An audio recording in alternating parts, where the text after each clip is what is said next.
All right, we are live. Welcome everyone. Welcome. Welcome to another episode of Talk No Jutsu Live. I have with me a friend from X, the Troubled Cat. Is this the point where I introduce myself, or Yes, do this we is the have an awkward silence? Oh, I'm getting some echo. I'm getting some echo on my side. I had the stream up. But yeah, go ahead. Introduce yourself. Well, I'm Trouble Cat as Dash introduced. I do go by Chit Chat Cat on Twitter. That's my handle. I tend to be a bit problematic at times, though it seems to be to my benefit. Yeah, that's okay. Yeah, so you are a big fan of the Dragon Age franchise, as you know, and I know you're very like critical of like the PC movement going on in media. Yes, so the interesting thing with Dragon Age for me is that I actually started the franchise by playing Inquisition, so I wasn't entirely sure like what the franchise was at the time. So when I got introduced to a lot of the stuff, I just wasn't really too aware of all of the woke agenda going on at the time. So when I played the game, I didn't have any issues with the trans character, the way the Kunari were depicted. A lot of things were just there for me since I didn't have a initial frame of reference for the There's a previous trans titles. character in Inquisition. Yes, Krim, she works with Iron Bull. Ah, okay. I only partly played Inquisition. Like I started it, didn't really get very far. But I do know, like at the time, like I guess it was considered the game was considered woke by 2013 standards, but like like it's probably like not that woke by today's standards. Yeah, no, the thing is, it's like when it first started, a lot of people didn't find issue with it because in the Dragon Age comics that came out around the time leading up to Inquisition, there were trans characters being depicted there, so a lot of people didn't find issue with particular things because it was just there from the time. So it just felt as if it was natural. But the Yeah, problem with that, it just has to do with the fact that once it's there, you can't really argue against it because people can easily say, "But no, you're wrong. It's always been here. Dragon Age has always been woke." The issue yeah, with that is that every single time when a Dragon Age game comes out, there's the constant thing of BioWare changing the way things work. So, for example, I'm not sure if you're familiar with the character of Isabella. no, So, with Isabella, in Origin, she's depicted as like a very plain NPC character, sorry. She's white, nothing stands out about her. But when it comes to Dragon Age 2, suddenly she's had an upgrade to her look. She's now non white. She's much more attractive than she was before. Personality's been more developed. And people accepted that because it's like, all right, Isabella wasn't that great of a character. In the first game, she was just a random NPC you encountered when you went to one of the towns. And now she's a playable character, so they needed to change her up, which is fine, it's acceptable, but it just goes to show that BioWare has this reoccurring pattern of just changing things with each subsequent game. The same goes with the Darkspawn. I'm not sure if you've seen how they looked in the first game, then compared to the second game, compared to the third game and the fourth I game. am a complete like stranger to the Dragon Age franchise. I only played a little bit of Inquisition. I made a Kunari character that looked really cool, and I'll probably play as a Kunari again if I ever stream Inquisition for the channel. Yeah, so the thing is, I'm not sure if you'd be able to do this on your side to go and look up images of Darkspawn for Dragon Age Origins and images of Darkspawn for Dragon Age 2. You know what? Not even 2. Go for Veilgard. Veilgard will be a much better representation of this particular problem. Okay,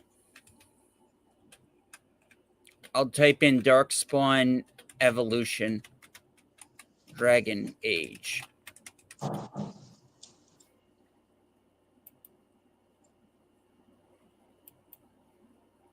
Okay, I'm looking for the picture.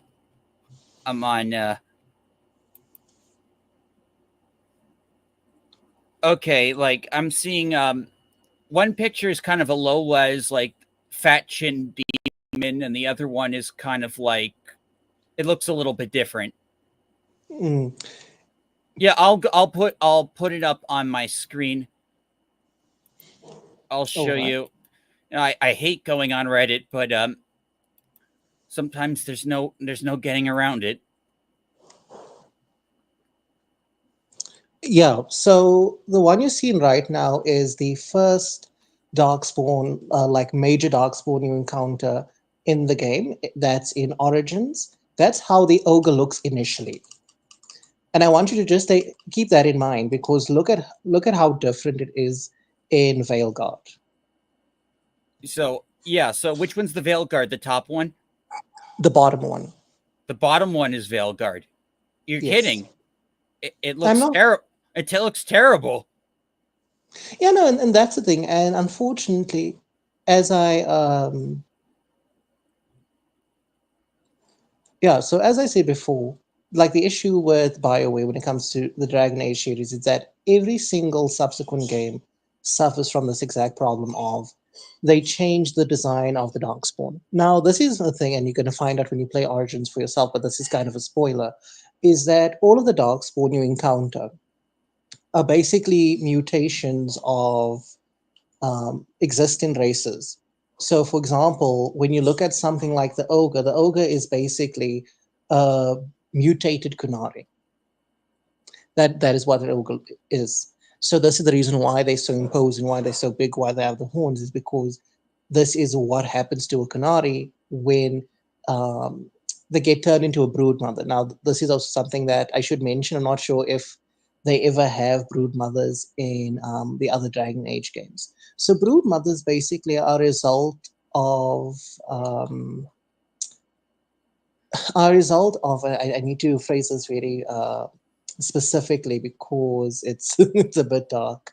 So basically, what happens when Darkspawn manage to find like capture people, they'll take them underground and they will proceed to feed the male prisoners to the female prisoners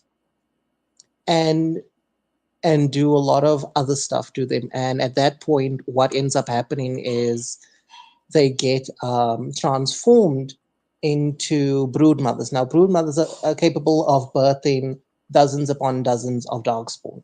And this is the Ah, reason why there's always the issue of there always being so many darkspawn, despite every single time you had the Grey Wardens dealing with them. yeah. So like they turn these women into darkspawn incubators. Yep.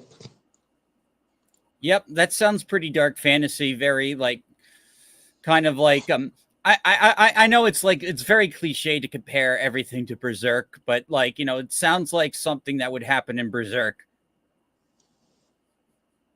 And not even something like with Berserk. It's like it's something that can happen in a lot of dark fantasy. And the thing is, what Dragon Age was basically BioWare's attempt to make their own Baldur's Gate because they had made the Baldur's Gate 1 and 2 games, they'd made Neverwinter Nights, they made Knights of the Old Republic. So they wanted to create their very own IP.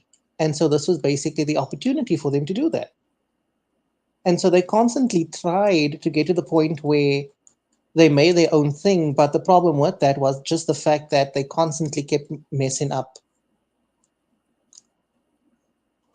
Yeah, the continuity, the consistency in the designs and the lore. which is hilarious because David Geider, the creator of Dragon Age, he, at the end of the day, worked on all of the Dragon Age games. Yeah, and isn't he on like Blue Sky, like defending the shit they're doing with his like the thing he helped create? Yeah, no, and the thing is, it's he basically allows for this, unfortunately, because he agrees with the politics. Because as much as people say that Dragon Age Origins was woke, they are right in a sense, basically in the sense of like certain things being done, where it's like you add gay relationships, status is a very sexually liberated place. I kid you not. But the thing is, let's say this: it's not everywhere in the Dragon Age world. Like Yeah. the Kunari don't believe in um, sexual liberation. It's like you a man, and you're a woman. Your purpose is to have children, and that's it. Anything else you want to try, that is not allowed. This is, for example, why us seeing uh, what's her name? Trying to remember the character's name from the new Dragon Age, Tosh. Yes, Tosh. There's a particular issue with her having a mother. In Dragon Age, the Kunari don't have parents. They do have people that obviously give birth to them, but under the Kyun, that's the religion of the Kunari, you are seen as part of the collective. You're not allowed to have parents. So you get born, and that's the end of it for you. It's like you get born, the priest class come and take you, and then from there it's bygones. Yeah, I think I remember Medimion mentioning something about this when I was on his channel, like about the Kunari religion is very, very strict. Yeah, no. Like, So the religion is a very specific kind of religion, and it's due to the fact that they see themselves as beyond everyone else in the land of Thedas. They see themselves as enlightened, and they want to bring that enlightenment to everyone else. And they see enlightenment can only be achieved through abandoning the individual identity. That's why, for example, someone like um, Flip.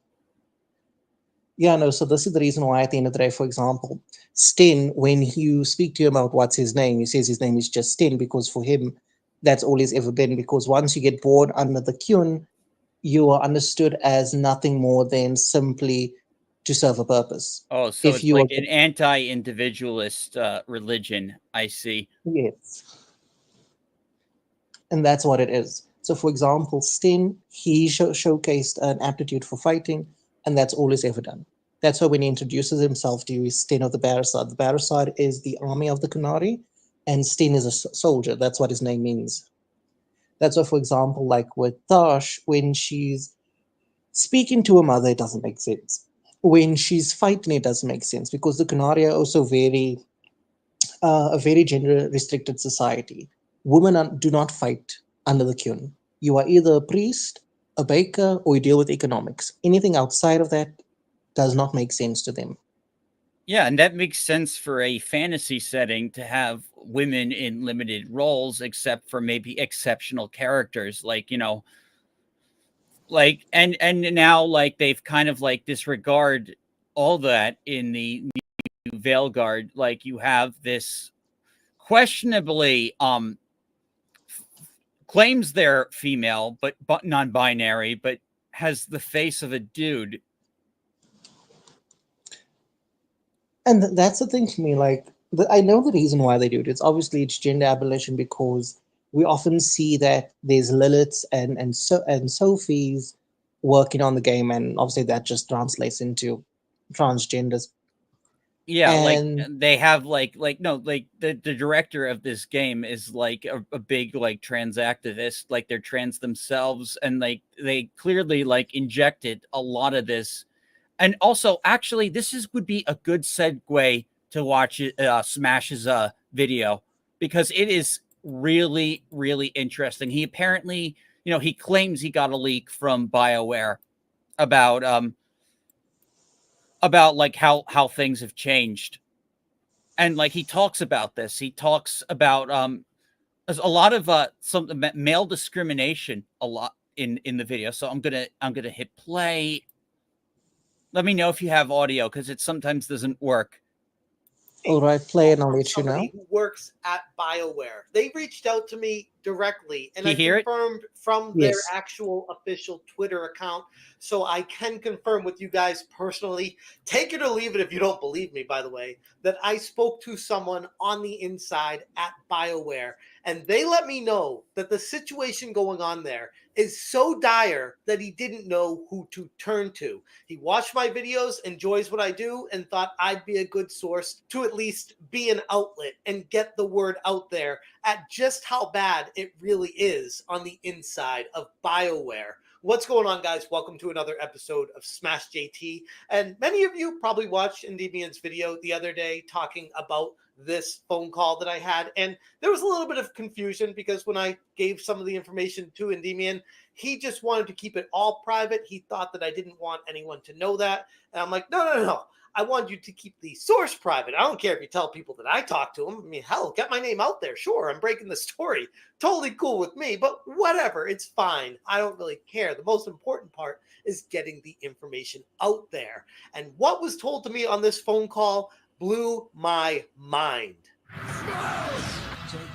Hit that subscribe, give me a like, and check out smashjt.com for the full article going over with a fine-tooth comb a nearly hour-long phone call that I had with a source working at BioWare who has been on the Dragon Age the Veilgard project since the beginning. Well, not since it was Dreadwolf, but since the beginning of the Veilgard. And in the phone call, his voice was a mix of frustration and despair, not knowing who to turn to or who to even talk to, because he can't trust actual professional journalists out there because they're anything but that. They're part of this cult. They are one and the same. You need to get out of that bubble and talk to actual normal people and let others know this is what's happening with the entire video game industry. An employee at BioWare reached out to me via DM on their official Twitter account, and I could confirm from that they were exactly who they claimed to be. And from that, we scheduled a phone call, a call that ended up lasting nearly an hour long. He wanted to let me know about the situation going on at BioWare right now because he felt so helpless to fight back alone. And from what he told me about BioWare today, it paints a very dire picture of what's going on behind the scenes at the offices there. He claimed that the company is intentionally discriminating against men and selectively hiring individuals who parrot and embrace the specific ideology that the higher-ups are demanding. He personally reached out to me after watching my videos, and he emphasized the importance of speaking out against what he referred to as the woke virus that's run amok in these offices, infecting the entire game industry on the whole. He's been somebody who's worked in the industry for decades, and this is something that he's talking about, seeing it as a new frontier coming in and sweeping through everywhere, not just BioWare, every company, the contacts. So what do you think so far? So I will say this: Smash JT's introduction is a bit too long. I would prefer for him to get to the meat.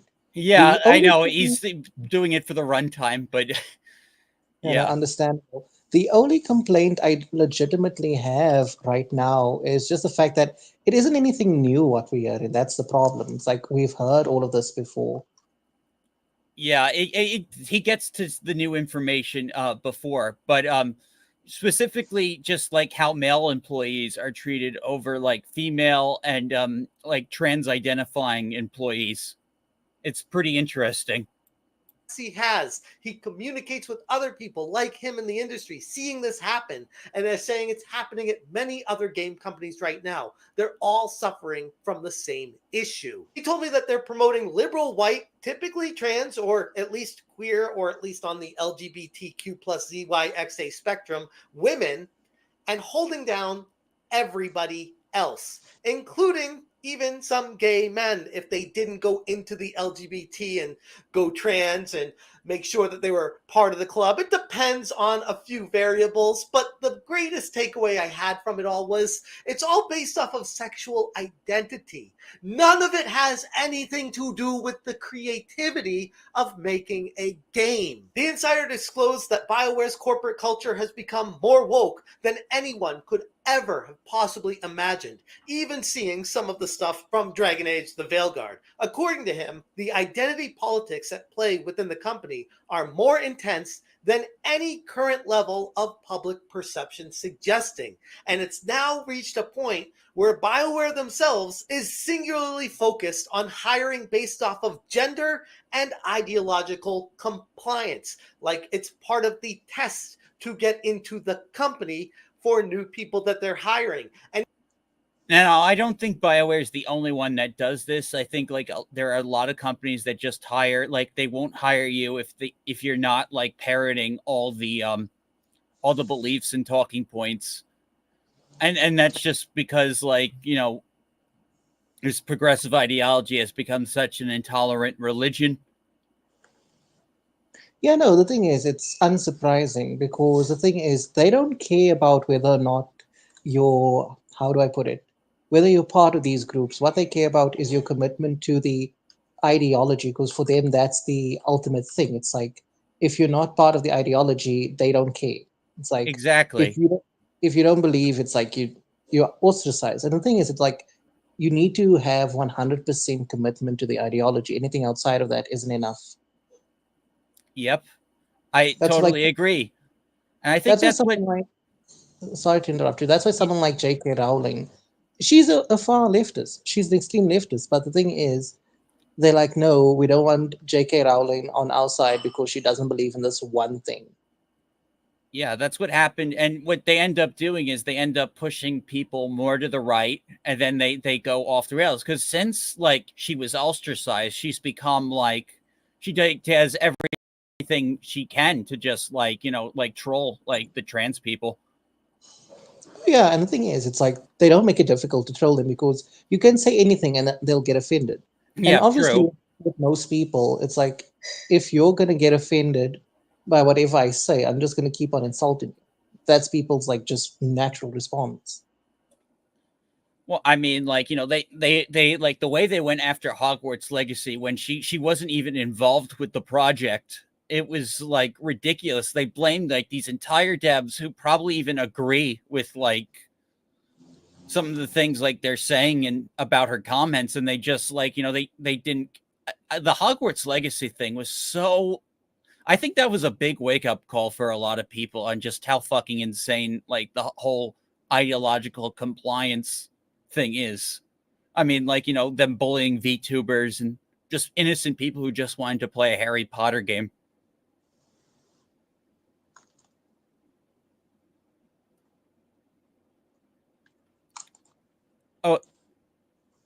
Oh, Just repeat what you said. I didn't quite hear you. Cut out for a bit. oh, did I? Okay, well, no, Yeah. just like how they like went after innocent streamers like who just wanted to play the game, and they went after the developers who had nothing to do with J.K. Rowling. It's just her IP. Yeah, and the thing is with that, it's that when everyone mentioned the fact that they were actively harassing people, a lot of people were like, no, it never happened. It wasn't the case. It's like, yes, you did harass people. You did have an actual website tracking who was and wasn't playing it. You were doing what people accused you of. And when they saw their own medicine, they were like, oh no, how dare you do this? You shouldn't be um, doing all of this to us. It's like you deserve it because you've been acting like this for the longest time. And now because you're getting your just desserts, it's a problem. You're That's why, talking for about example, Yeah, you're talking yes, about the Sweet Baby Ink list, right?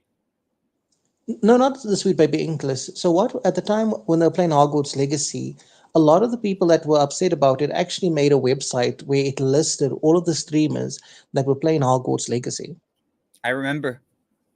Yeah, and with all of that stuff, it's like, guys, you created the culture that has upset people to this point. And that's why with me, whenever we have people on our side saying, guys, don't harass, don't dox, don't do this, I'm like, I'm not going to police my side because at the end of the day, our opposition didn't police their side. They allowed them to do whatever they want to. And so if someone on our side doxes someone, I'm just like, I have no comment. I do not disavow, nor do I approve. I can understand that kind of logic. I don't condone that behavior, but like just because I think from standards, but yeah, like that's why like I didn't care when I saw Johnny Somali get his ass beat because like he deserves it and he brought it on himself doing all this stupid shit. It was bound to happen. Exactly. And especially after you got told by the Yakuza to stop with what you're doing. And you continue. It's like at that point, it's like, yeah, no, what He happens just to you is deserved. he gets kicked out of one country and he moves on to the next. So he got kicked out of Japan. He went to Israel. I'm not sure if he left voluntarily or they kicked him out. Then now he's in South Korea, and they don't want him to go because they're like, no, we want to punish you. Yeah.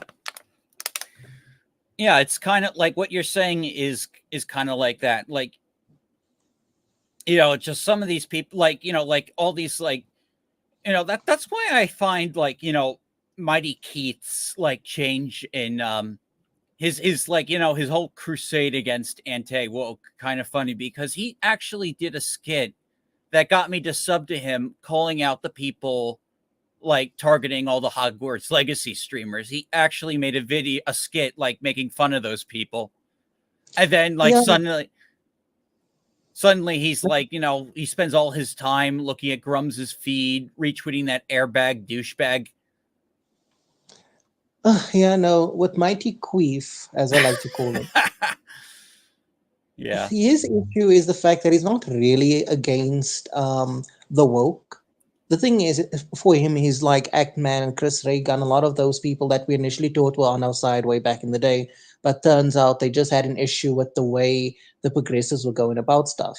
So they will always have an issue with us. That's why whenever we do something, they always scrutinize us with a much more heavier hand than they would do with their peers. Like the kind of criticism we get and scrutinization, they never, ever, ever put against progressives. Like you never see them get as upset with progressives as they do with us. And for me, it's like I can understand they believe in the ideas that the left holds. They believe in everyone's equal, everyone should be represented, and the only time representation's a problem is when it's not done well. That's the end point for it. And this is the reason why you can have someone like Mola from EFAP be like, this isn't woke. This is so not woke. The only problem with it is that it's just bad writing. That's how it works for them. That's like the end all and be all for them. It's whether or not it's good. Yeah. I mean, I kind of agree to an extent that like good writing can nullify like some woke criticism, but a lot of times, a lot of like, a lot of writing is woke and it's not executed well.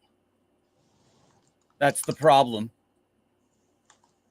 Oh no, definitely. And the thing is, you can have those rare instances where you see a good woke story, but the problem with that is it's so few times that it happens that it's not really worth it to be like, but this thing can be woke and be good, and it's like yes, it could, but it's not always the case. That's the problem.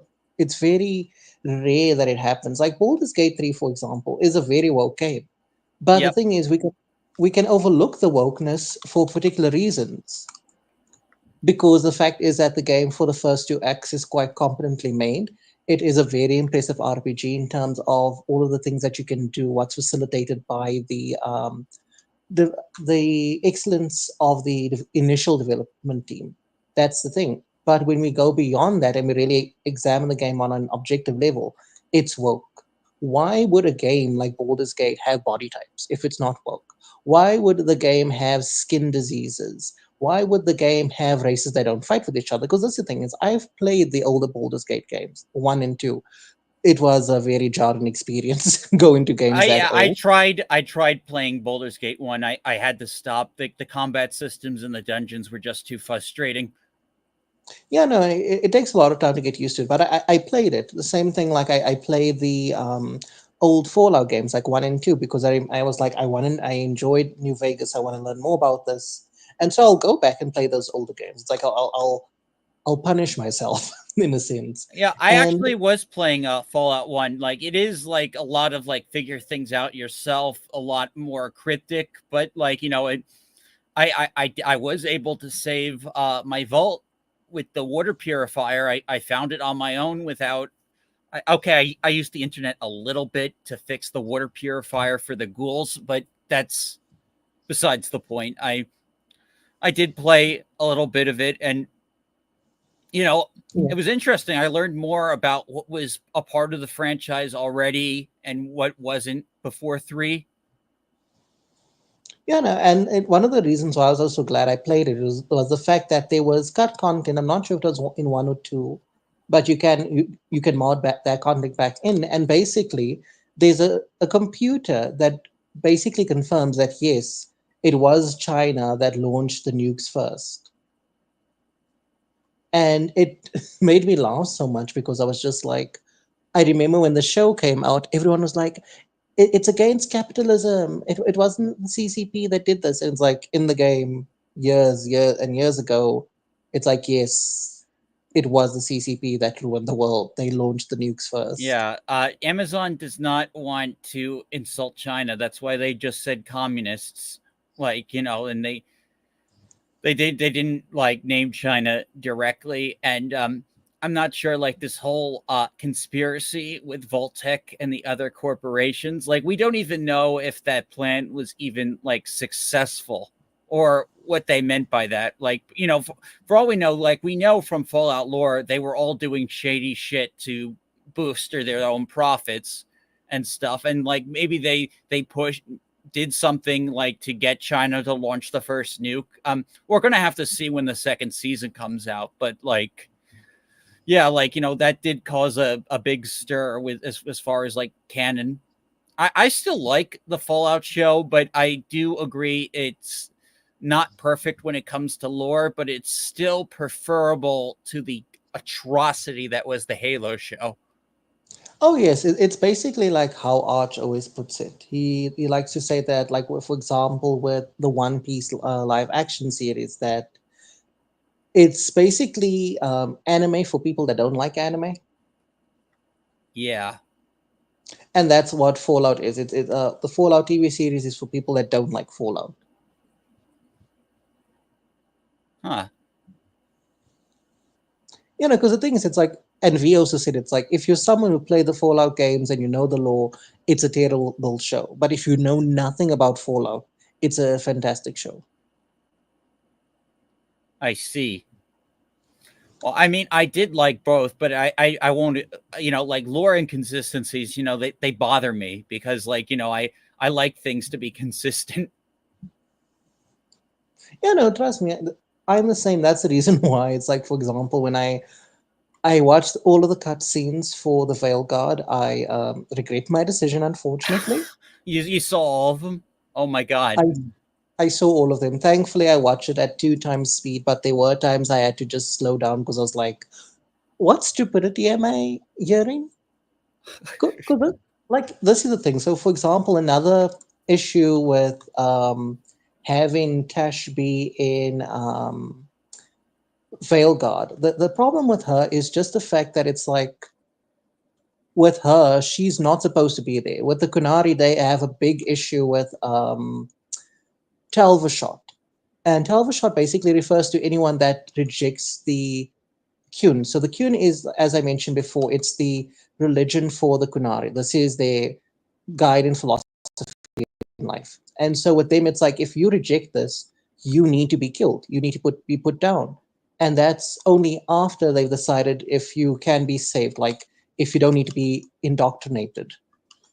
And that's what they do with people. So, for example, if you play Origins, you'll come across codex that mention how the Kunari tried to invade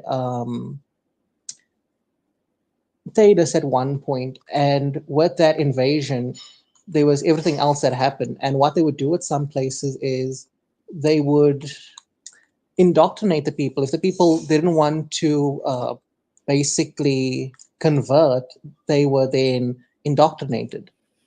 And that's the reason why the Kunari, it's like they're so firm in their mindset of, you will either be with us or you're against us. And that's why when you see someone like Tash, who's like, I'm non binary, it doesn't make sense. When she's seen her parents, it doesn't make sense. Because I'm not sure if I mentioned, in Kunari society, children are property of the community. You do not know your parents, you are born and that's it. And so when she knows her mother, it's like, wait, so you tell the shot, how exactly are you practicing the Kyun? Because if you tell the shot, you can't be practicing it because you believe the Kyun to be a lie, to be a deception placed upon your people. Yeah, that's why this game is like they literally like erased lore to just make it inclusive. And they've always done it. It happened in Inquisition with Iron Bull. It basically says that in Kunari society, there's a word for people like Krim, a cunalot, and it basically describes someone who is born one gender but feels like another. That would have never flown um, under the pre-existing Kunari religion. It's like if you think like that, they will re-educate you. They will make you accept the fact that you're a woman or a man. They'll be like, we don't have time for this nonsense. Wait, this Iron Bull character, I thought his deal was that he was bi. He's bi gender. Oh no, no. So with Iron Bull, he's basically pansexual, Ah, which is something I just don't believe in. I don't believe in pansexuality because for me it just sounds like you're bisexual. It's like I'm attracted to personality. Okay, that's fine, but there's only two genders, so you're just bisexual with extra steps. yeah. It's a little too specific. Like you can have like romantic feelings like however you want. Like, but like it's like you can go either way. It is basically just a fancier word for bisexuality. Oh, definitely. And this is also like going back to now Baldur's Gate. Is this is one of the reasons why I have an issue with three so much is that none of the characters have a set sexual orientation. They attracted to whatever and whatever happens to be you. And the thing is, in previous Baldur's Gate games, in Dragon Age and other RPGs, the character's sexual orientation was not character, NPC's sexual orientation was important because it would help define things. Because, for example, in Dragon Age Origins, you can romance Severin and Morrigan or Liliana if you play in as a male character. And if you try to romance all of them, they will have catfights about you. There's also another moment if you're playing as a female character and you come across Isabella at the whorehouse and you in a relationship with Alistair, one of the other characters, then you can have a threesome. And if you're friendly with Liliana as well, you can have a foursome. Ooh. And yeah, and so with all of this, it's that the character sexual orientations matter a lot because it allows you to do so many other things. Yeah, that sounds like Because old BioWare. Like, they started doing that with Mass Effect 2 and even 3 to an extent where like depending what gender you are depends on if you can romance that person. and not even that, like your gender also impacted the way your origin would start. So the big selling point about origin is that when you started your playthrough, you played with a specific like race, like what your character was, and from there you now basically experience why you're going to Ostagar to go through the Grey Warden initiation process, and it differs for every single character, Yeah, not character race that you do. I'm going to play Origins later tonight. I did get all the DLC downloaded, and I think I'm gonna go for as an elf. What kind of elf? Are you going to go for Dalish or Alienage? I'll read the descriptions and make that decision. Yeah, no, because I will say the best thing you could do is play as a female alienage elf. Obviously, you'll be limited to either playing as a rogue or warrior, but the way that opening sequence is, it set the standard for what the game was going to be. I'll definitely put it that way to you. Ah, interesting. I don't normally make like female characters when I play these types of games, but I'll consider it. Yeah, trust me, it's the same with me. It's just the fact that it's like that set the standard in so many ways for how the story was going to play out because it's a very dark thing, and that's one of the things a lot of people loved about um, Dragon Age Origins was how dark it was. Yeah, like like dark fantasy didn't really was. I mean, it took off like with Game of Thrones, and so now like almost like dark fantasy is like we have a dark fantasy saturation. a little bit, but like early 2000, like, I'm sure like there wasn't a lot of dark fantasy media. So like with a game like Dragon Age Origins, which just does look like this very gritty, like cruel fantasy world, that people really liked. It just seems like none of that seems to be there in Veilgard. It just looks like so. When I was on Endymion stream, I was browsing the comments. Someone made a comment about mine how they said the original Dragon Age ripped off the original first two Baldur's Gate, and then then Veilgard ripped off Baldur's Gate 3 with all the sexual stuff. Oh no, definitely, because one of the things with Veilguard is that they got the same six, I think, is it six coach or six coordinator to help them with the sounds for the scenes. Oh wow. Yeah, just Yeah. like you just completely copy the game, someone else's game, and not get why other people like the other one. Yeah, no. And the particular problem with all of that is with someone saying that Dragon Age copied Baldur's Gate 1 and 2, it doesn't make sense just due to the fact that the story of Baldur's Gate 1 and 2 is that you were Baal spawn. Basically, you're the Oh son or no, daughter. yes, spoilers. Oh, I'm sorry. Oh yeah, I'll figure that out later, I guess. Yeah, no. So basically, Oh that's yeah, how it no was. wait. If that was the spoiler for that was a spoiler for Baldur's Gate or Origins. Baldur's Gate. Oh Baldur's yeah, Gate. okay. Oh that's fine. Okay, just don't tell me about Origins.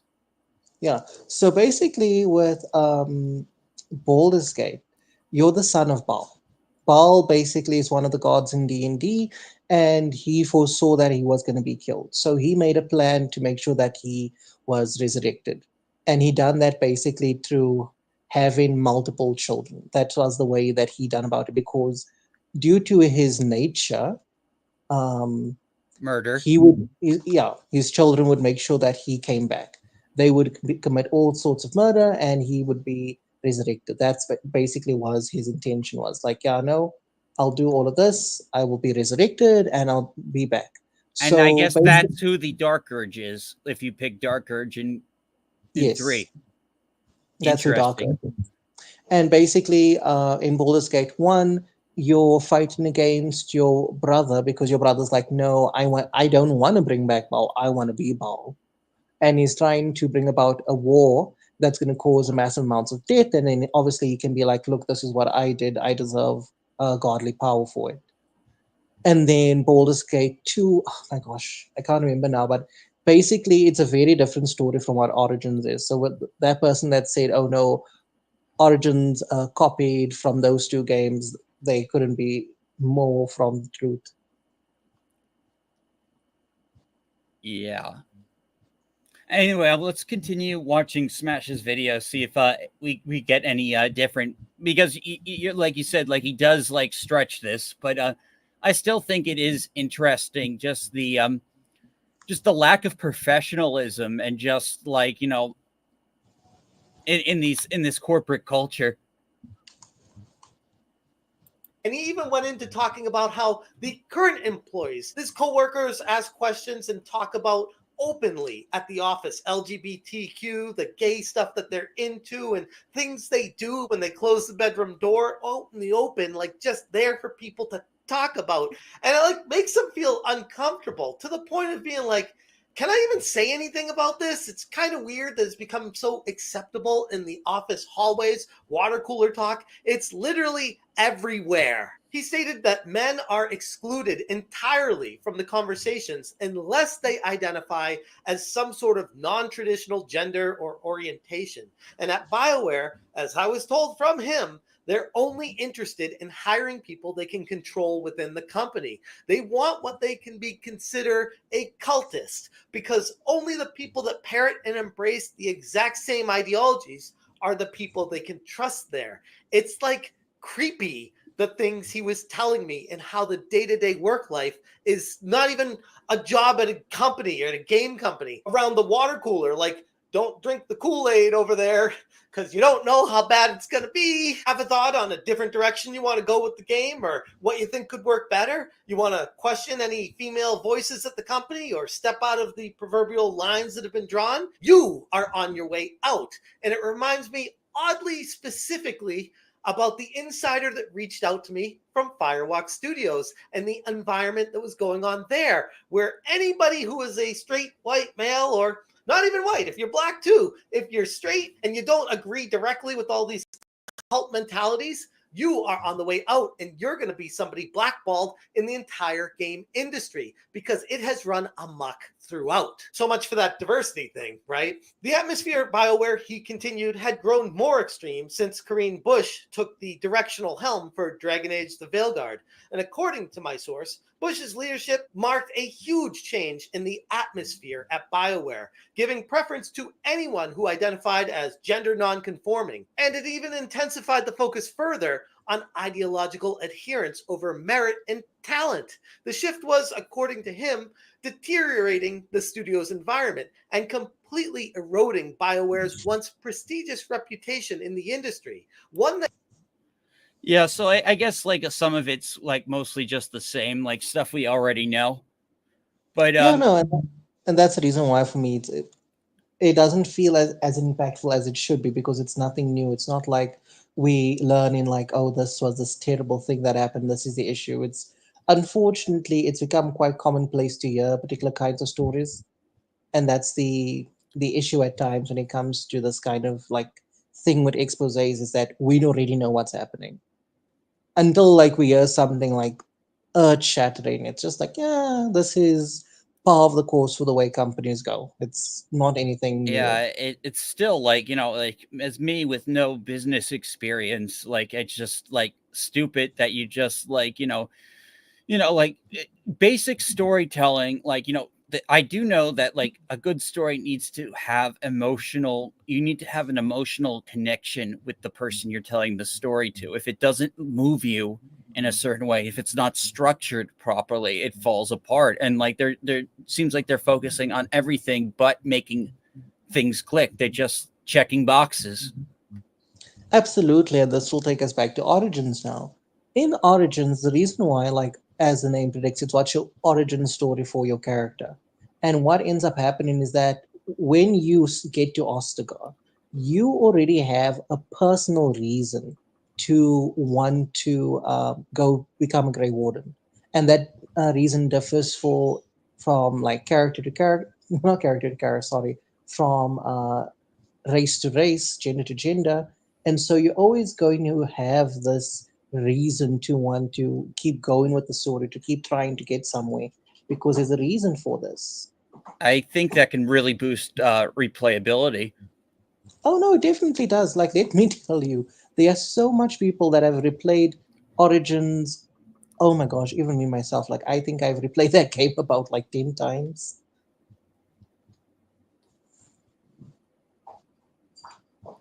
Sounds fun. I can't wait to play. Oh yeah, no, and one of the reasons why I wanted to get you to play on PC just had to do with the fact that you're gonna miss out on having a 5 team setup with the dog, and the dog is like, oh, I love the dog. Yeah, so the dog, there's two ways you can get him, and I'll tell you now. It's either if you play as the noble human origin, or if you do a side quest when you're at Ostagar. Ah, okay. I'll look out for that side quest for sure.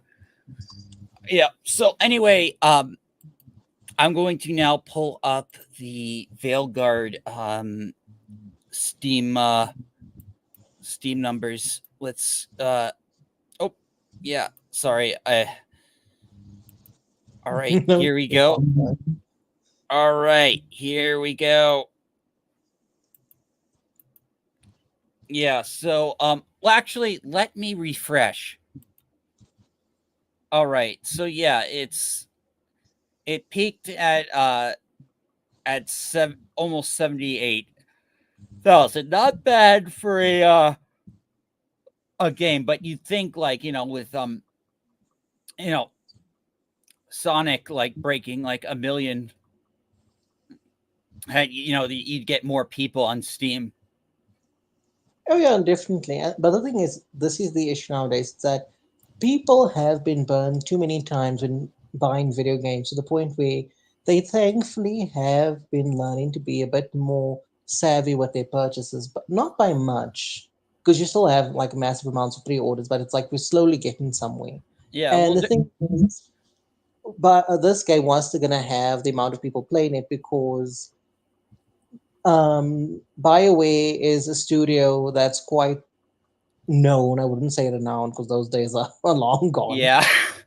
but they are quite well known, and because of that, people will buy the game. And even if Inquisition was terrible, they still gonna be like, all right, you know what? We're going to buy the game because maybe it's better than it was before. Maybe things are different this time around. Because people do always hope that things are going to improve, even though it isn't. Because we know that these studios can't be salvaged; they're never going to be salvaged. But people do hold out the hope that they're going to learn. Like I know with Arch, when I watch his live streams or his show, he basically always goes on about the fact that, you know what, guys, things are changing, things are getting better. But the problem is, it's not the case. These companies have already made their bids. They've already decided that they're going to keep going the direction they're going in, because there's no reason for them to stop. Because even if we stop buying their games, even if we stop supporting them, the problem simply comes down to the fact that they have government backing. They have money from government. And so because of that, they're always going to be able to get their way, because government can get money from us. They can also get money from corporations.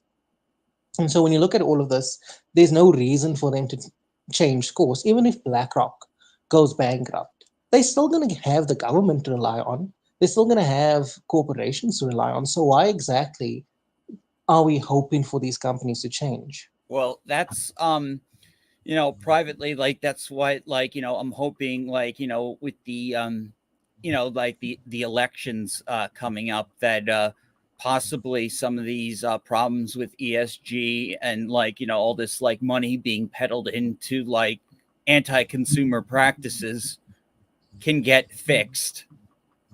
Oh no, definitely. It needs to get fixed. However, what we also need to be doing is not just relying on the possibility of Trump winning. Like he most likely is going to win, just given the fact of how things are going. But we'll see if we're wrong or not. Yeah, And then fingers crossed. another thing also is just the fact that when we look at the entire situation, we need to actually be a bit more. How can I put it? A bit more concerned about how can we as gamers try and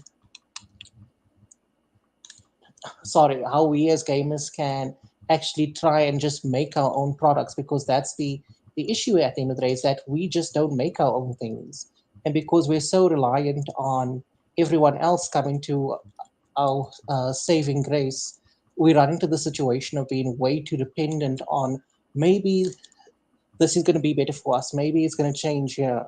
But we always run into the same problem of, oh, this one studio comes out, makes a great game, sequel turns out crappy, find a new studio, great first game, terrible sequel. It's what happened with CD Projekt Red. We were like, oh my god, they made such an amazing game. All of the games are buggy messes on launch. That's just the magic of CD Projekt Red. But Yeah. everyone's like, oh my god, this is the company, these are the people that we want to support. Because I remember around the time when buggy games, broken games on launch were just like the newest big thing. Um, a lot of people were like, we need a company that does differently. So when CD Projekt Red released The Witcher 3, the game was broken on launch, and to make up for such a terrible launch, what they decided to do was release free DLC in order to make it up to people. And because of that, everyone was sucking on the tit of CD Projekt Red, saying they're the best thing since sliced bread. And I said, this is a corporation. They saw an opportunity to get garner goodwill, and they're going to make sure they use it. That's why when Cyberpunk got delayed multiple times, when the false advertising got released and the game was broken on launch, people defended it to high heavens. This is why years later, after we've seen that yes, CD Projekt Red lied about the game, underdelivered, and couldn't do much of anything, um, we simply just found ourselves Hold on.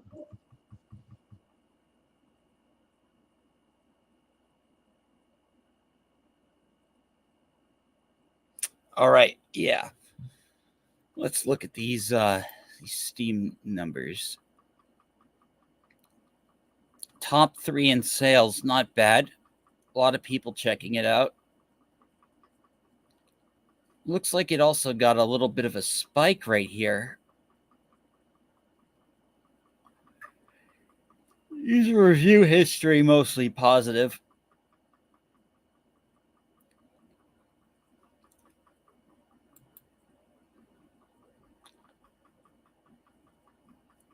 Hmm.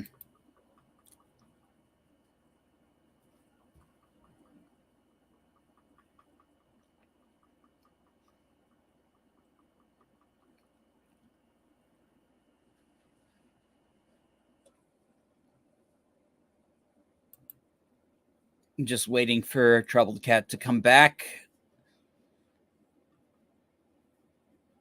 We'll see how things. Honestly, it doesn't look like the game is doing as terrible as people would like to make it out. But I do believe like this game isn't what a lot of Dragon Age fans wanted, from what I've gathered. Ugh.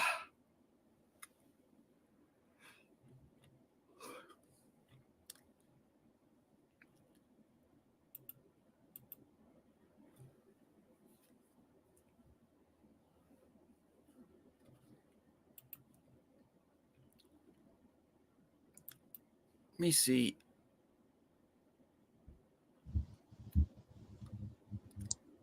Trending games.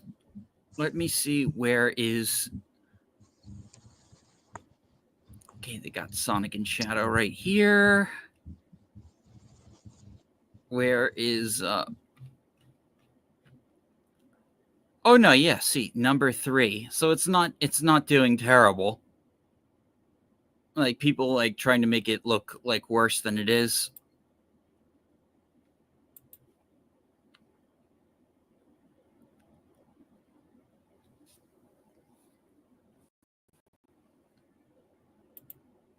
In fact, let me check the Steam store. Let me see. Top selling. Yeah. Dragon Age the Veilgard is top selling with mostly positive reviews.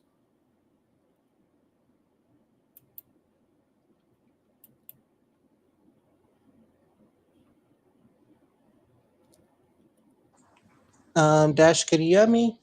Yeah. Oh, yeah. Yeah, so it doesn't look like the game is doing awful. Like, people were making it sound like it was like completely like failing. It Yeah, no. seems For a franchise like Dragon Age, the numbers should be better. yeah. I'm But very the new thing to this is, franchise, so like I wouldn't know. yeah, no, it came out around like 2009 with Dragon Age Origins, and then it had I another a sequel. A sequel came out 2 or 3 years later. It was very rushed.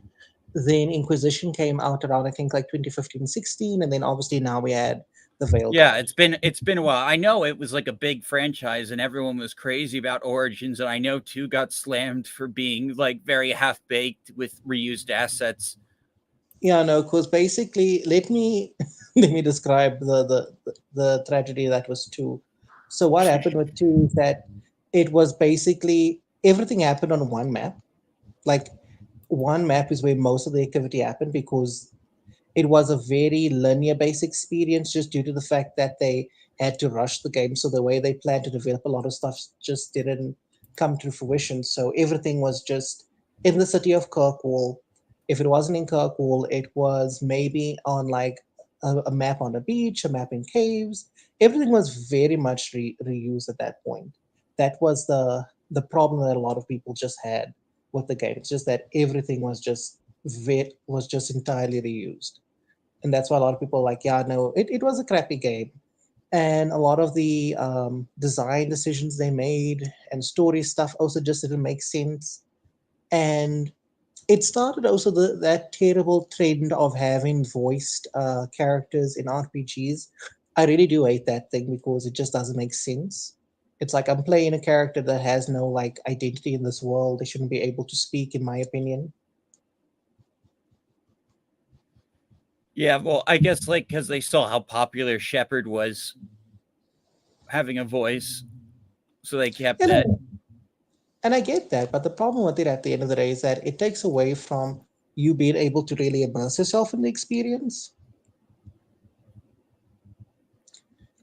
Because what happens, it's like if you, because you have an idea of what you want the characters to sound like in your head, and then you hear them speak, and you're like, this isn't what I imagined.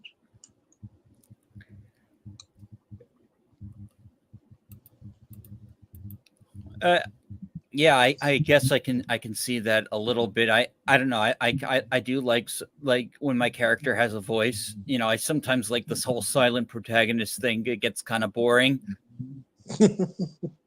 We have very different tastes in when it comes to how we want the games to be, but that's completely understandable. Yeah.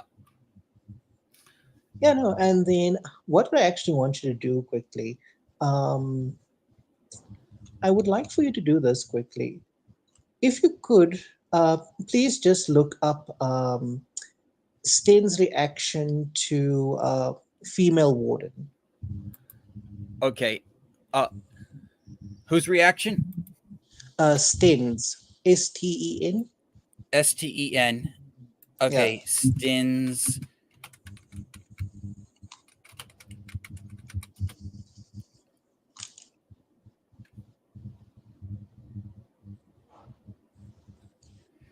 Oh yes, yes.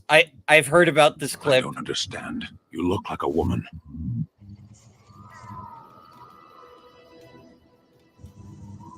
Flirting. I don't know this word. Speak the common tongue. You are a Grey Warden, so it follows that you can't be a woman.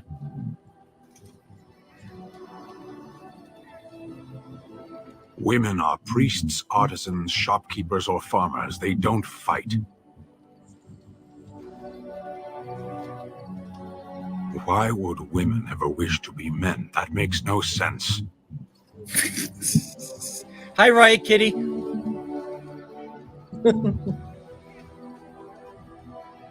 Do they also wish to live on the moon? That's as attainable.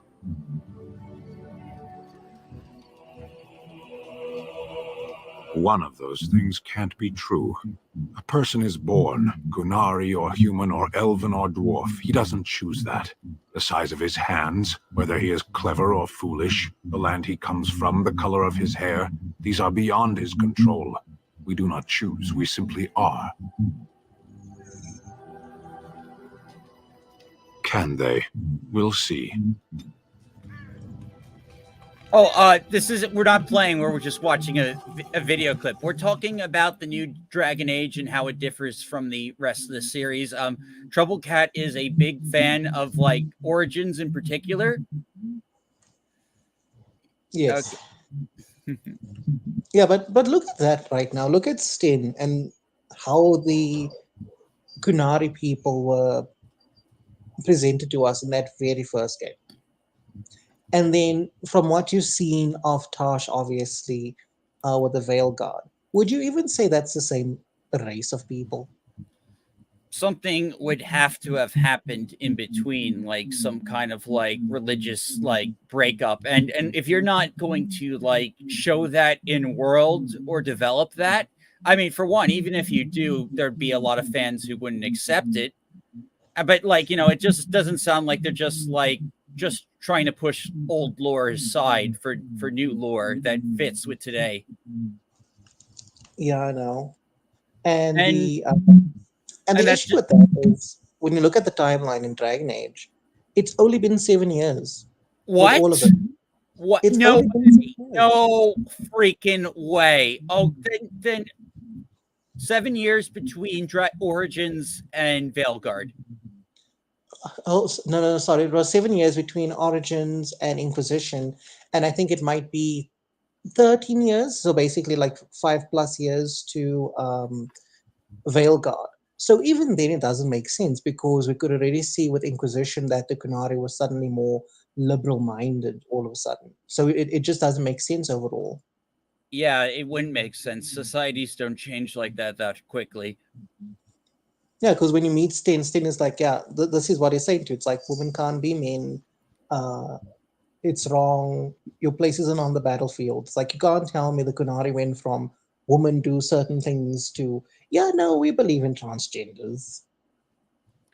Yeah, bullshit.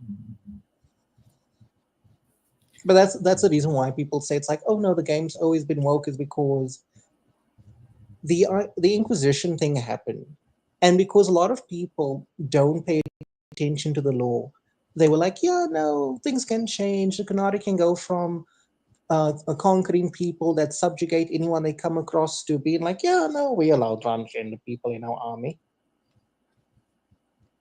Like individual Kunari who like break from the religion, maybe, but like, not an entire society.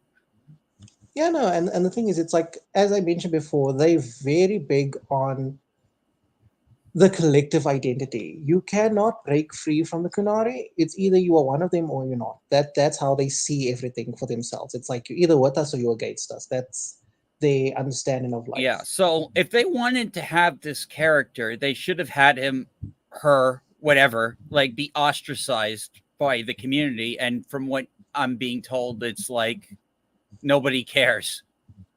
In fact, Which like, in that pirate unaware. lady is like making jokes about it, which I don't know how that got through the sensitivity readers, but it also just doesn't seem like dialogue that should be in a Dragon Age game. Let me tell you about Isabella. Isabella does not care about other people. Isabella would readily sacrifice an entire city of people if it meant she could get like a valuable artifact or something. That is Isabella's character. She does not care about other people. And I want to tell you what happens in Dragon Age 2 to basically explain this. But basically, I'll put it like this: if you do not romance Isabella when shit hits the fan in Kirkwall, she will abandon you to deal with whatever problem she's caused. That is how much Isabella cares about other people. It's like, unless you're in a relationship with her, she will not care what happens. Wow. Now, explain to me how a character like that is going to be like, oh, your pronouns, let me go do a quick 10 push ups.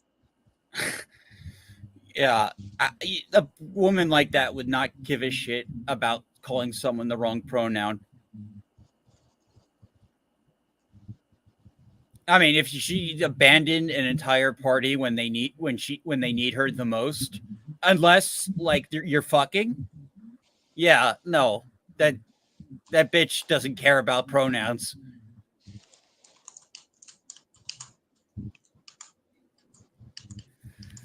Yeah, Yeah, my no, and God, that it's like they knew. I'm sure like all of this had to have come up in meetings, and they just didn't fucking care.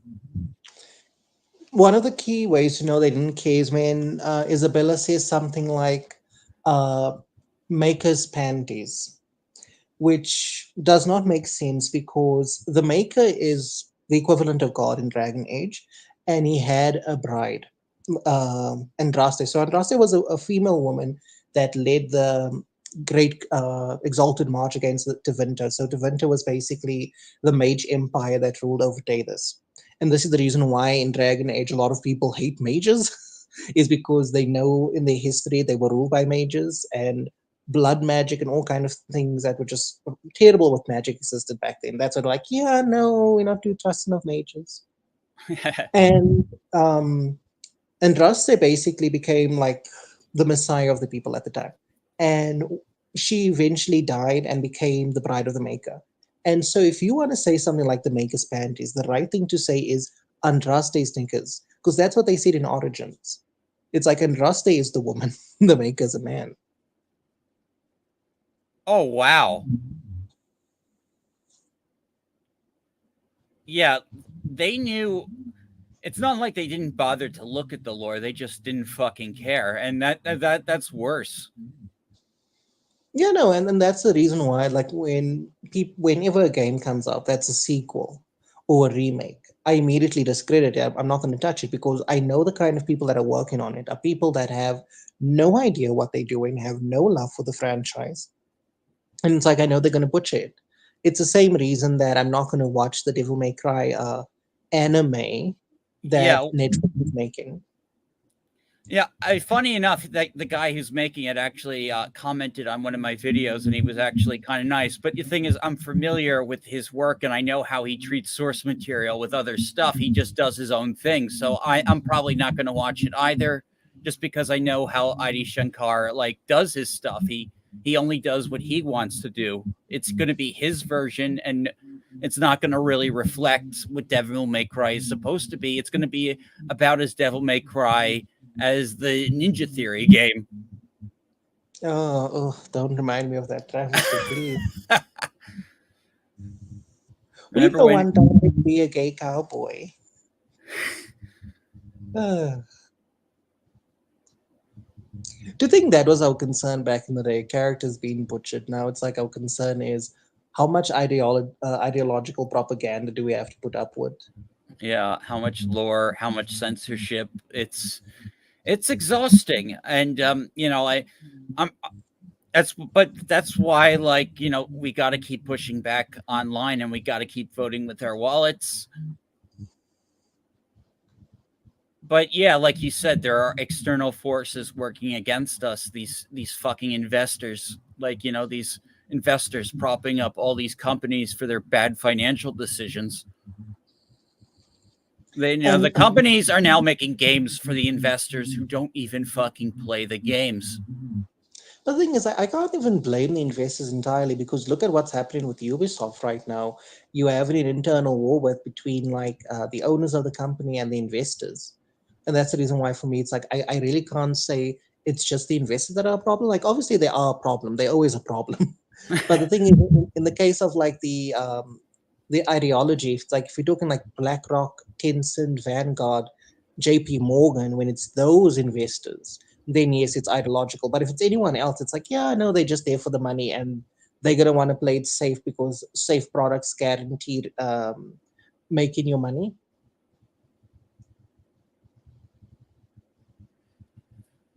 Ugh. Yeah, but like, how do you stop like big banks? Like, you can't like a lot of these people have more money than God. Like, and they can fund wokeness for like the next like 50 to 70 years. You can't stop it by saying banks cannot invest into anything. There's the simple solution. But the thing is, if you do that, then how can politicians make their money? Fuck. Like that's the problem. It's that the reason why banks are able to do investments and such is basically so that governments can benefit from deals, backdoor deals with them. Because look at Nancy Pelosi; she's able to always make money conveniently through stocks. But how does she do it? She must have some secret information. Oh, it's a very open very open thing that she insider trades, and yet she doesn't get punished for it. Like, she doesn't get investigated for it. Everyone knows she's fucking doing it, but like, nobody does a damn thing about it. Oh yeah, no, because they also do it themselves. Like that's the specific problem is the fact that everyone else does it, and so for them they're like, yeah, no, we also do it, so we really can't punish her because if we do, then we're gonna get called out on it. Ugh, yeah, I just, the amount of corruption in society is just nauseating, man. And the problem with it is the fact that people don't pay attention to what happens, and when the corruption takes place they overlook it because it's like, if it's my guy, I really don't care, when it should be a case of, if corruption's happening, corruption should be dealt with. It shouldn't be a thing of, it's my guy, I don't care. People are just so easily distracted by tribal politics. Yeah. Yeah, no, but the thing is, we also can't blame them because look at the fact it's like a lot of people were just indoctrinated over the years with all of it. Yeah, I would like to see some of this shit get better in my lifetime while I'm alive on this planet. and so I can enjoy things.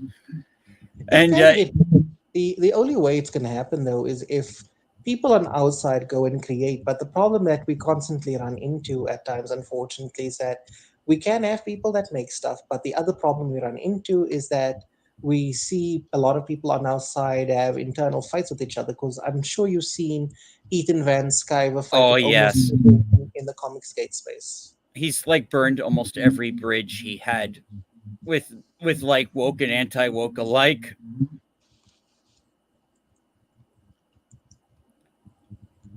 Yeah, no, uh and so when I look at something like that, I'm like, we can't manage to get where we need to because we have people like Ethan Van Sciver, and if it's not Ethan Van Sciver, it's people like Razorfist. Like Razorfist has me blocked.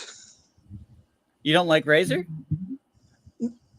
It's not that I don't like him; it's just the fact that he has a very smug, arrogant attitude, and when you tell him something, he immediately takes offense, like a little uh, Yeah, girl. he's a bit conceited. He never admits when he's wrong, especially like about his whole like anti-anime stuff.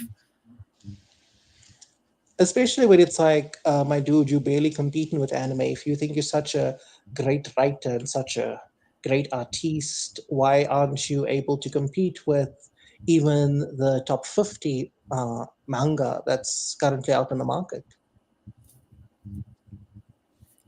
Because that's my thing. It's like, if you feel like manga isn't as great as what you're making, and you feel like you can do better, you might as well like prove it, make something that can compete with it.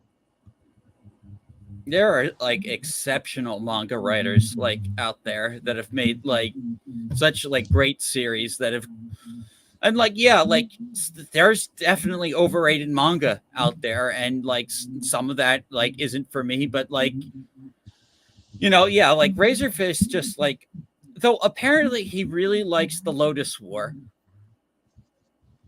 That's the thing. It's like he's like some other people that really love old school anime, but they hate all of the new stuff. And I'm like, if you want to return to form, why don't you maybe find some artists in Japan that are willing to make that old school anime that you want so badly? Like I'm sure independent manga has to be a thing in Japan. Like Oh isn't no, that kind of what Webtoons was yeah, no, initially? that's what webtoons started out as, and that's why for me I say it is quite possible for them to fund independent like anime projects to get that old style back of anime. I checked the clients list of the Power Group as I found out its partnership with SBI. One of the is if Davis Inc., the company, happens to be the current owner of IG.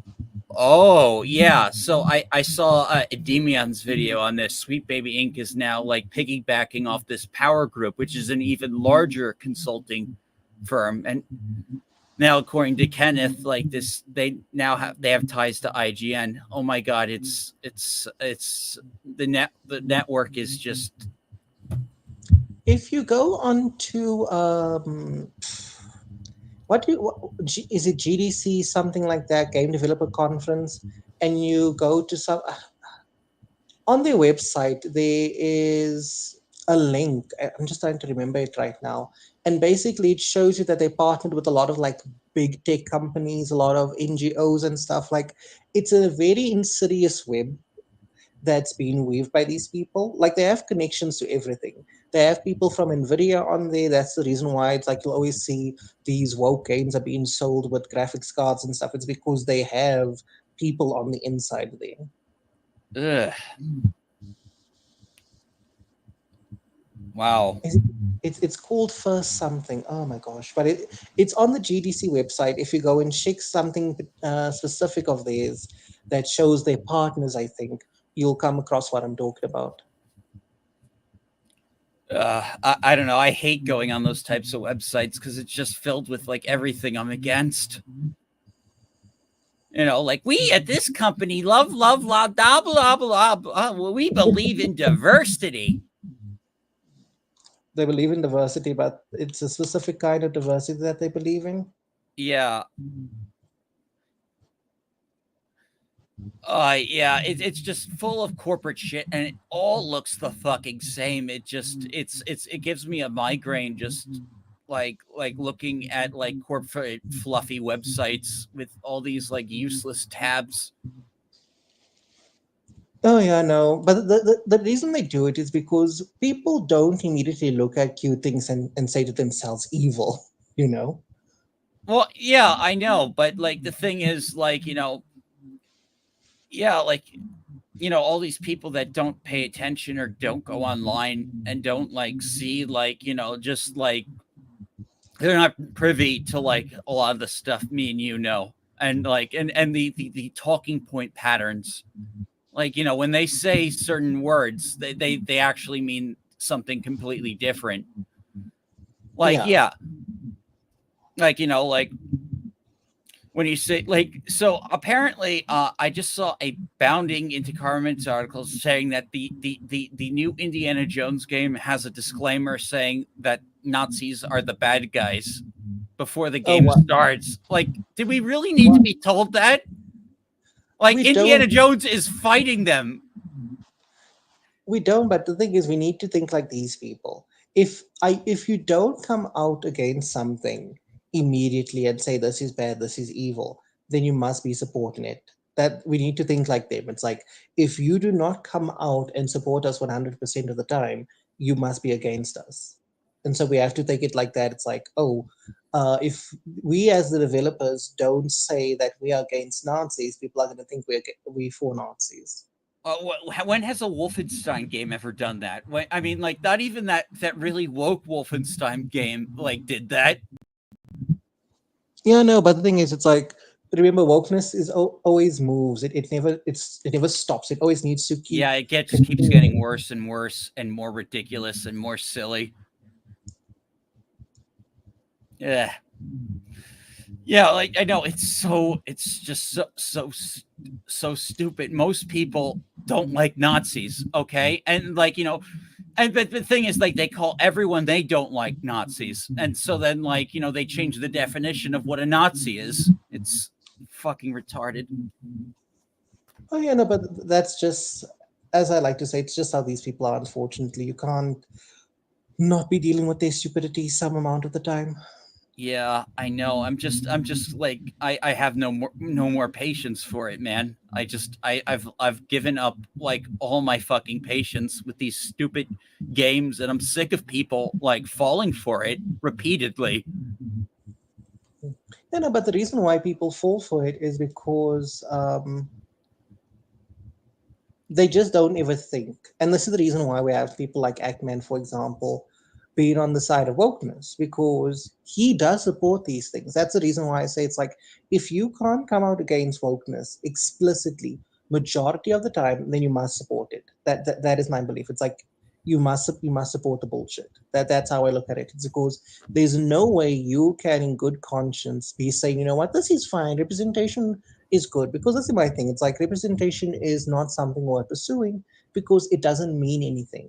What are you representing? It's Are you set representing a dressing. people? Like, Are the you born representing- thing is telling a good story.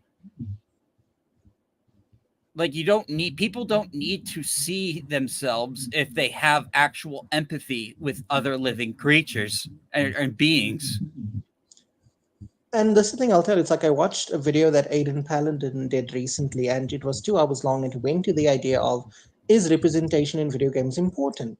And the conclusion that she came to is that you you can't have people feel represented in a video game because it's actually detrimental to them, because what ends up happening is that they end up feeling shit about themselves, because what ends up happening is that they see themselves and everything else, and what ends up happening is they feel bad. So when you show them themselves, they perform worse at the game, they feel their confidence levels dip, like a lot of things happen. And what was also shown is that people prefer to play as attractive characters because they want to idealize something. That's why even when some of the tests allowed for people to um, basically make their own character look like themselves, they made an idealized version of themselves. So that's the thing is, it's that when people have the opportunity to see themselves, they'll rather make the best version of themselves. Yeah, like that's what I did like with Bloodborne. I gave him like some blue air or eyes, but like he doesn't look anything like I mean, I probably would have given him cat ears if I could, but no, like my Bloodborne character is a complete badass. I just whip monsters to death and it's fun. Yeah, no, and I remember also in the video it mentioned studies where it showcased if the character was ugly, how it also affected the way people felt about themselves. And so my thing is this is that if we have all of this happen, we have ugly characters and everything else, and it's meant to represent certain people, would it not then mean, based off scientific evidence, that if you have ugly characters and people feel bad about themselves, would these people not also feel bad about themselves because you've given them ugly characters? Yeah, true. Like, like you see all these like, these characters and then everyone makes fun of them like when they get like called out like did you see like apparently like there was a big shitstorm because Hypnotic like abused the Veilgard character creator to its fullest to like make the ugliest possible character he could. And like apparently people got really mad at him for it.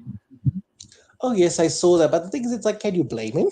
I know it's they gave him the tools. He's just using what the developers gave him to And make. that's the They thing. gave him the power to make something like that. Exactly. It's like you did this, you allowed him to be able to do this. So you can't really say, oh my God, how could he do this? How could he do that? It's like, you guys done it. Yeah, I know. Like if you just like given him like, if you could only like make like you could make like plain characters or you could like give him the power to make like the sexiest man or woman he can. And like they'll do it. Like, yeah, so like I hate I do hate like these people that pretend like like they say oh we're for all sexuality and stuff like that, but then they like suppress like sexual content in gaming, like just even like the most like bland stuff that was like would be in like a children's 80s cartoon would get censored. Yeah, no, because the thing is, you need to understand how these people think. They view everything according to Marxist lines. So the reason why you can't have fan service or attractive female characters is because it's unequal, it's not equitable. And so we need everything to be ugly for it to be equitable. This is the reason why it's like they even starting to make the male characters ugly as well. It's like the ugliness is going to be everywhere. Ugh, cancer, complete utter cancer. Oh, but I want to be an optimist. I reject I reject black pills, like because like if I were to just give in to just like giving up, I just like I would have nothing to look forward to in my life, and like so I'm gonna even if it is a fruitless battle, I'm gonna keep fighting. I'm gonna keep fighting and asking for better. And this is the reason why I say it's that basically at the end of the day, that we need to support people, independent people. But this is also another issue, is that it's very difficult to even support indies because there are government programs that fund indie studios to be woke.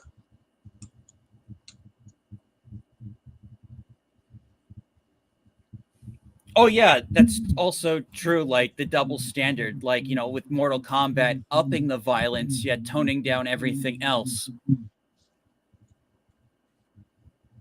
And oh my god, I hate that Mortal Kombat toned down stuff. And the thing is, it's like I have seen that they have introduced some older skins from like previous Mortal Kombat games, and They're they've all went censored. about like the Melina skin. It's difficult to say that it's censored because they have the Melina Deception skin in Mortal Kombat 1, and I'm actually shocked. I never thought I'd see that skin again. Well, I But thing is, people love Melina. Like Melina is like one of those characters where her sexuality is baked like into her personality, and so like you would have like I guess like even the wokies seem to really like Melina just because like she she's the crazy hot character. yeah, no, and the thing is, it's like in the original Mortal Kombat that was made by Midway, Melina's sexuality was basically a way for her to compensate for her face because she knew she was ugly, she knew she was hideous, but she had this bagging body. And so she used it to keep her opponents off guard, and she was capable of imitating Katana because it's like Katana also hid her face and stuff. So it's like if they saw Melina, they'd be like, "Is this Katana, Melina? Not really sure." They both hide their face. They do wear different color clothing though. They do dress Yeah. differently, but we just can't tell which one it is. No, it's like why she's a fan favorite, and it's true. Like like there's like she is like a little bit of a tragic character in that regard, despite being a complete psychopath and an abomination. Yeah, no, and the thing is also, it's like when you look at the way she was designed, like this is the most interesting thing, and it's still like blows my mind when I remember this. So the guy who worked on Mortal Kombat, was it 11? Yeah, it was 11. The guy that worked on Mortal Kombat 11 when Melina was so no. Was it X? It was one of the two. But this guy, he said that the reason they did the sexualized female characters was so they could respect female players. Now, here's the interesting thing. You don't need to show this on stream, but you can go and find it. Go and search Melina Playboy appearance. He is the guy. He is the man responsible for that image. Ah, nice. That's why MKX was such a good game. Yeah. So when they desexualize the female characters and stuff, the guy who made the Melina Playboy image was the one that said we need to be respectful to our female players. But it's like, my dude, do you see what you made back in the day? What do you mean?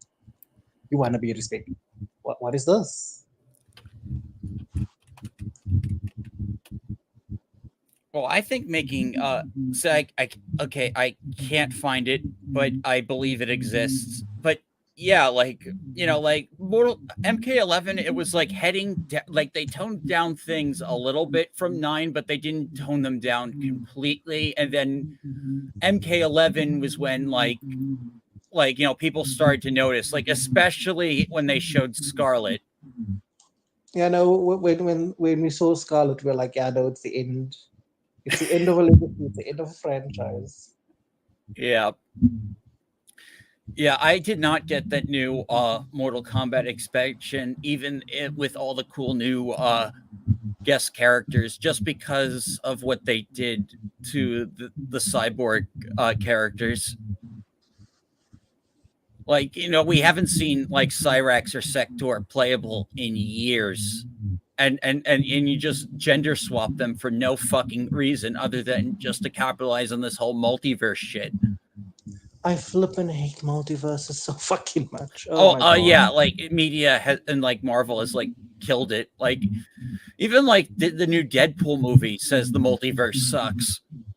But they still done the multiverse. Well, they have to because it's Disney, and they called it the multiverse saga. But I'm amazed at some of the creative freedom they allowed Ryan Reynolds to have on that movie, where he's just allowed to like shit on things Disney's been doing, and just like, and they just allowed it, and it made tons of money. You know, what I think with Disney is that they know when they're gonna make money with something, and then they'll allow people to have all the freedom they want because they're like, oh no, this is a money maker. We'll allow this because we're gonna get money, so it's fine. Yeah, rare. Like they have to do it. Like so. Yeah, it's the same way with the No Way Home. Like and then following that with like Doctor Strange and the Multiverse of Boring. Yeah, no, and this is the reason why I constantly say, like, when Arch is like, things are gonna change, things are gonna be better. I'm like, no. One diamond in the mine does not mean treasure is going to be found.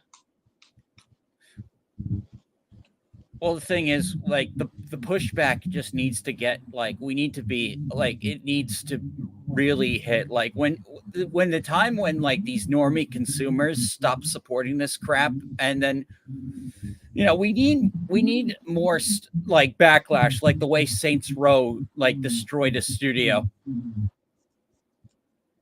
Oh yeah, no.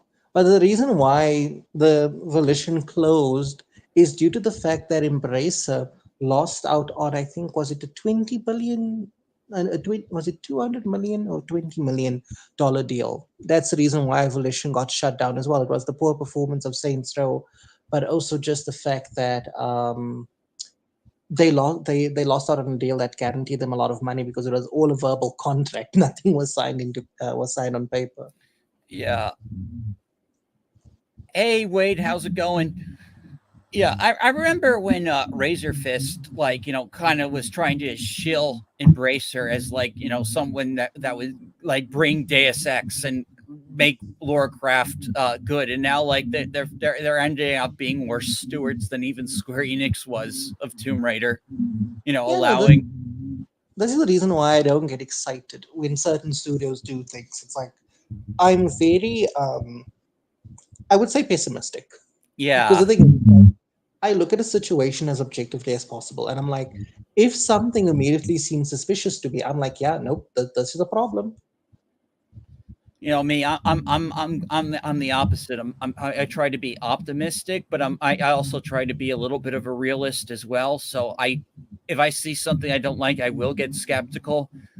I will hope for the best. Like, I was very annoyed with the Sonic censorship, but I really just wanted the Shadow stuff anyway. So, like, it worked out for me, but I still haven't played, like, the remastered portion because I feel like I don't need to. I played Generations already.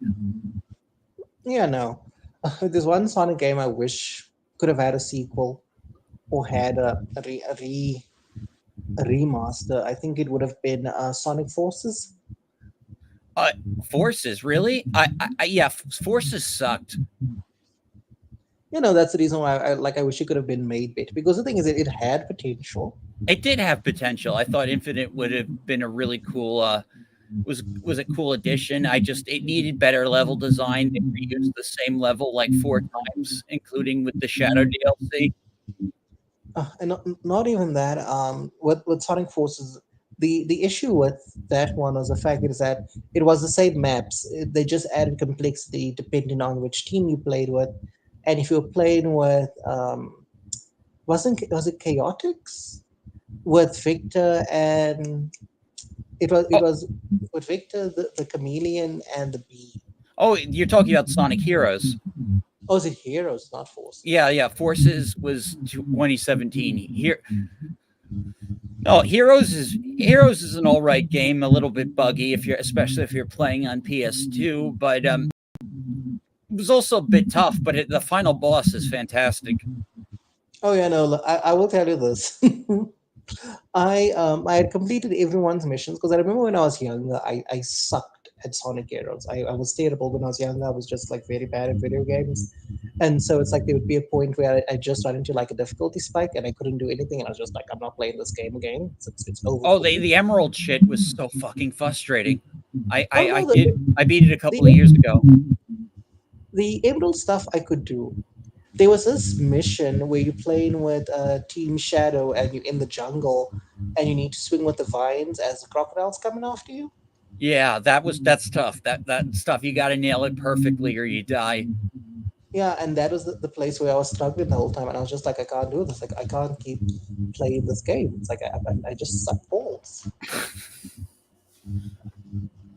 Yeah.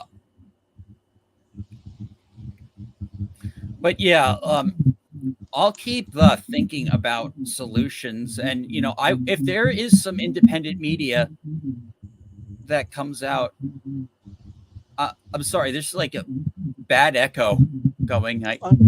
Is it on my side? Yeah, I think it is. And the thing is, whenever I try to put my mic on mute, it just doesn't go off.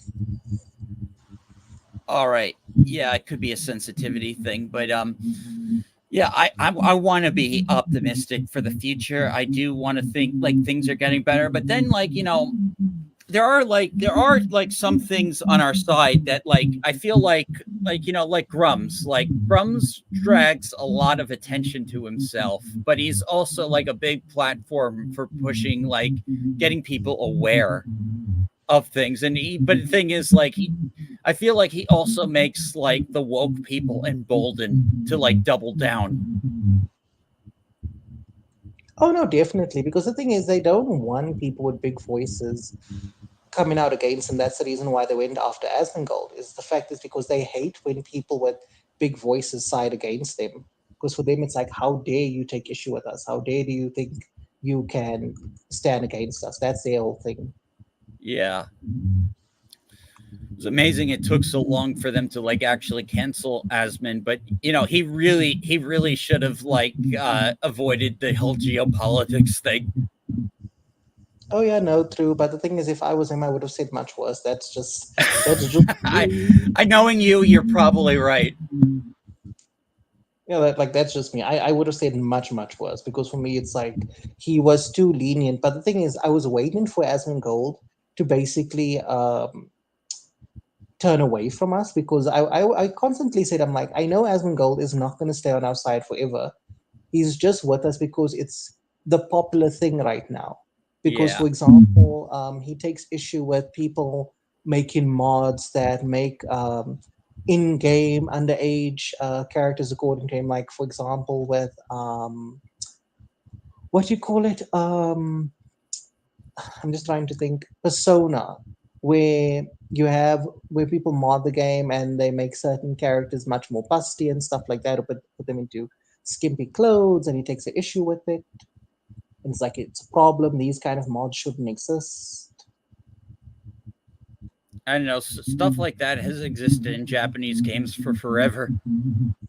Yeah, no, but the thing is, he's of the anti mindset of lollies are real. Yeah, I'm not going to get into like the lolly versus anti-lolly debate. Like, I've definitely like it's something like I have talked about with Andy Matrix on his show. But yeah, but I do think some of the anti-lolly people get really, really crazy, especially like with just like My Hero Academia fan art. Like, they'll obsess over My Hero Academia fan art while having all this Bakugo this gay Bakugo art and stuff. So like, the age is only bothers them when it's like that girl that pulls weapons out of her boobs. Oh yes, absolutely. And the thing is, it's like the thing is, it only ever goes one way. My thing is, if they cared across all borders, if they were like, yeah, no, we care if it's a male character, female character, for them, it's like it doesn't matter which gender it is, they're going to be concerned. Then I would be like, you know what, I respect you guys. I don't like your position, but I can at least respect your damn consistency, you know. Yeah. But No, they don't. like they're very selective when it comes to outrage, and at the end of the day, these are just cartoon characters. Like they are just freaking cartoon characters. Most of them, like in the show, even talk kind of like adults. Like like I was surprised. Like I watched Naruto as a kid, and like like they treat the kids like adults in that show. Like they send them to fucking war. Yeah, no, and that's the thing. It's like it's very much a case where it's like these characters are treated as if they're adults, and even the situations they place into, it's like, oh, if you want to say that this is a real person, this is an adult, it's like that doesn't make sense because adults wouldn't be these kind of situations in real life. Exactly. So yeah, there's a lot of like moral like grandstanding bullshit on that side. Like whether something is morally right or wrong, like like the thing is like I do think like some loli and shota art does bother me like a little bit, but like especially like I did play Monster Girl Quest, and that vampire looks like a toddler. I Trust me, I understand what you're saying because even someone like me that kind of like will like short art and stuff, there are times where it's like it's too on the extreme and it's kind of like I don't feel like I should even be looking at this. Yeah, I exactly. Yeah, so I definitely get what you're saying, and the thing is for me, it's like I will say to people, like, you know what, you can have an issue with it, you don't need to agree with it, but don't go and say to people, oh, you know what, if you like this, you're a predator, da da da da da. Because the issue is this: it's that it emboldens people to do really messed up shit. Because I'm not sure if you're aware of that one YouTuber that had something negative to say about people complaining about a fan service scene in a high school. And then these people proceeded to hack his DeviantArt account and go and post CP on it. Fuck. Yeah. And that's the reason why, like, for me, it's like these people, they're just so emboldened to be so utterly disgusting, is the best way to put it. Yeah. You don't the goal that they think they have any moral high ground at that point is just delusional. But that's what wokeness does, unfortunately, to people, because being an anti tends to be quite like a woke position. And the thing is, with these people, for them, it's like if you are in opposition to them, they can do anything against you because you're not deserving of being treated like a human being. Yeah, isn't that ironic? Like, yeah, the ideology is just so full of fucking hypocrisies. That's really why, I recognize this, as wokeness was becoming more prevalent. And so, I just completely, I'm just at the point where I don't even I can tell when something's woke and when something isn't woke. Like if something is genuine, like if you genuinely just want to be fair to people, regardless of their race or sexuality, I don't see that as being woke. But it's like when you try and do it just so that you can just present yourself as being a better person or as an excuse to do horrible shit to people. Yeah. Anyway, but the reason why they do that, and Aiden Paladin done a video on this, and I'll always reference her, is that she done a video on how these people are actually evil. Because when you look at what they're concerned about, they're concerned about everything outside of like family and friends. And because of that, they don't care about how things can affect like a person personally. Because for them, it's like it doesn't matter. It's like we only care about our group of people and whatever else. So for them, it's very much a case of they can treat you however they want to. Disgusting. I hate it. All right. So we're almost on the 2-hour mark. We can go for a little bit longer if you want, or we can end the show right here. I'll leave it up to you. Is there anything else you'd like to discuss? Well, I think they talked about mostly everything. But I guess I can ask you, what are some recommendations? So I know you told me I'll think about choosing the female elf when I play Dragon Age Origins later tonight. Anything, other recommendations when playing the game? When playing the game, I would recommend you keep Alistair and Morrigan in your party, as well as Stin.